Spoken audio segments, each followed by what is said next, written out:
G'day YouTube, the Tesla Prepper here. This week I received the portable power supply from an unknown Chinese company that met my requirements to run the few things that you can see in front of you here. This video is about what it did good, what it's done bad, and also why I'm actually going to return it and get my money back. Coming up now. Okay, so this unit is the portable power supply. It doesn't actually seem to have a brand. I got it off Amazon for $355. It's actually quite a good little unit on paper. It's got multiple USB outputs. It's got an AC output capable of 200 watts continuous power and 300 watts peak. It's got multiple DC outputs, and it's got a set of torches and a solar input capable of 60 watts. So when connecting it to a solar panel, it has quite a good input range. I've actually only ever charged this from the solar, and it did quite well. The reason why I'm trying to return it is because the AC output isn't doing what it's supposed to do. Based on the Amazon listing, it didn't say if it was square wave or pure sine wave, but from plugging it in and testing it with these devices, it's pretty obvious that it's a square wave, and it's actually in fact killed my electric blanket, and I'm going to have to buy a new one of those.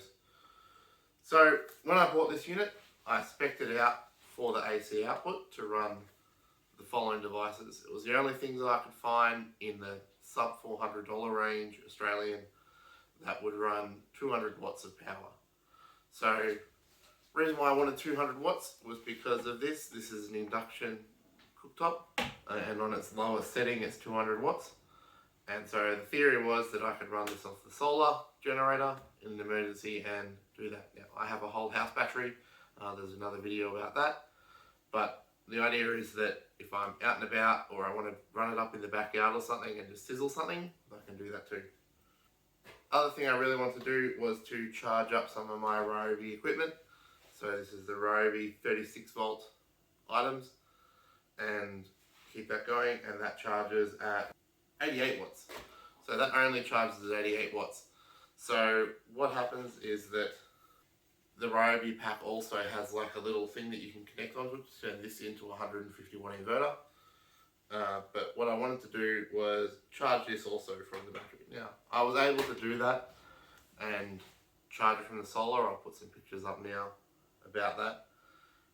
But after a few hours of charging, when the battery was getting full, the Ryobi unit actually crashed out and was making some humming noises.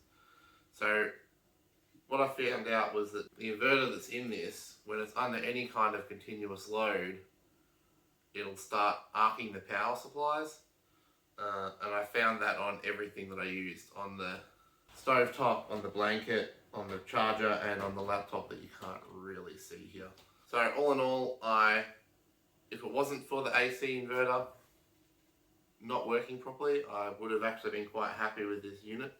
For $355 for a solar charger, and I spent another $150 to buy the solar panel. It was quite a good unit. It's nice and light. It's got 300 watts of power. Little issue that I had with it as well was that the USB-C port, it was quite loose, but considering I'm returning it anyway, I don't really care. So I'm going to be going with a more brand name version for my next one. Having a pure sine wave is a requirement for me. And even though on its information that this one said it could run things like TVs and that, I'm not going to plug my TV into it. Considering it killed an electric blanket, I'm not going to plug that in. Thanks for watching.